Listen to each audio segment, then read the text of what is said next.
The Weight of Choices, Signal in the Noise, Part 1, a Stuttgart story of OPSEC and insider threat. Welcome to our Stuttgart community messaging platform called the OPSEC Minute Extended. On Mondays, we use this space, in posted YouTube videos, to share both a little OPSEC, or Operation Security wisdom, along with an occasional Marvel team-up bridge that ties into other regulatory security disciplines and policies.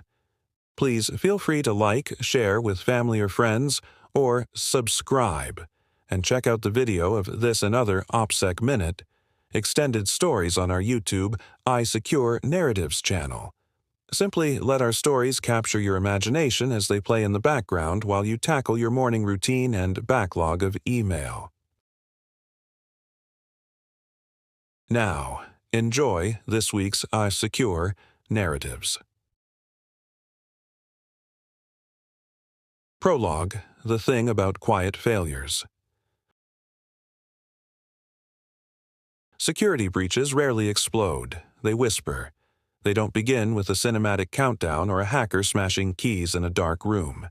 They begin with a casual conversation, a message, a choice, and sometimes a single person standing at a crossroads they don't even realize they've reached. Act 1. The Baseline and the Thread. Jess Cade Brenner, 29, was a civilian cyber analyst embedded with USAG Stuttgart's mission partners. Brilliant but overwhelmed, she was struggling to find her footing.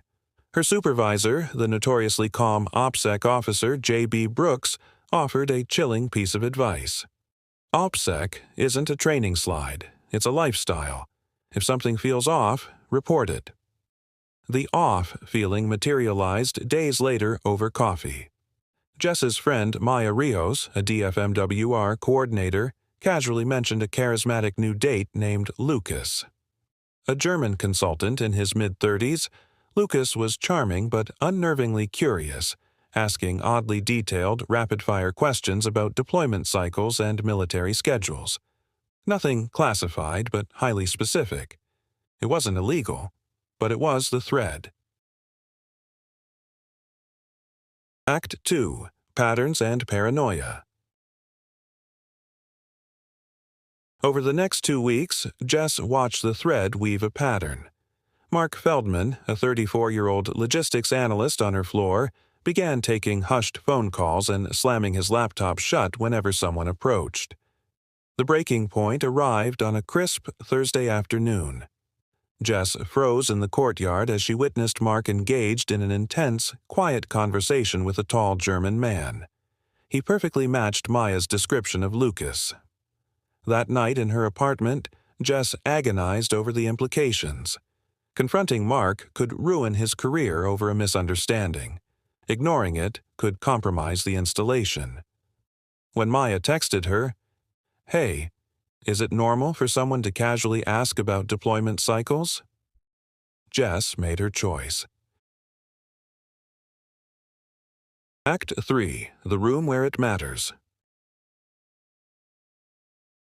Inside the Emergency Operations Center, Jess presented her findings to a formidable assembly of military intelligence and security leaders.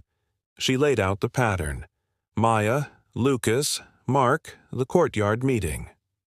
"I don't have definitive proof," she admitted, her voice shaking.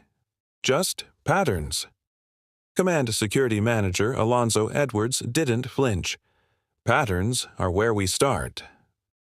Over the next 72 hours, Army counterintelligence and cyber units moved with blinding speed. Network logs flagged unusual data access tied to Mark.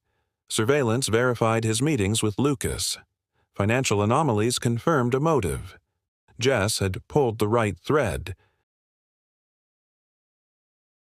Act 4. The Fracture. Mark was brought into a secure room. At first, his denial was absolute. But as Army counterintelligence agents Kruger and Voss laid out the intercepted communications and documented meetings, Mark's narrative shattered. He had been meticulously manipulated, slowly feeding non-classified but sensitive logistical data to a foreign operative. "It wasn't supposed to be like this," Mark pleaded, insisting the information was harmless. "You didn't think it mattered," Agent Voss replied coldly. Defeated, Mark stared at the table. "I just wanted to feel important." Act 5. Fallout and the Unseen Threat. Mark was stripped of his duties. Lucas vanished into the shadows, a ghost in the system. The immediate threat was neutralized, and Garrison Commander Colonel Sanford privately praised Jess for having the courage to act on the uncomfortable. But 3 days later, the illusion of closure violently shattered. Jess received an anonymous email. The subject line read, "You noticed faster than expected." The body contained one sentence, "Next time, you won't."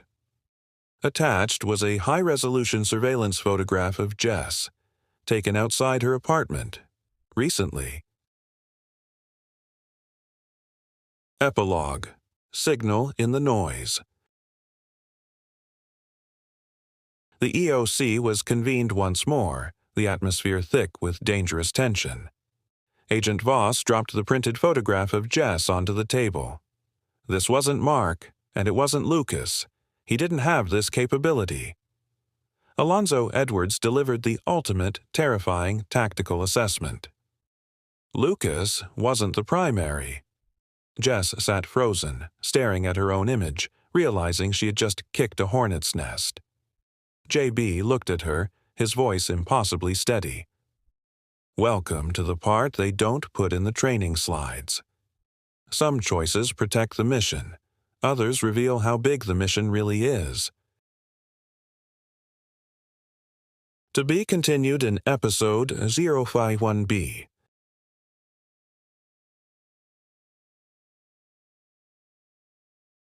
Thank you for sticking around as we continue testing the boundaries of an extended storyboard. Think of it as security training with a plot twist and a fresh way to both educate our team and connect with our military community. Subscribe to our YouTube or Secure Narratives channel.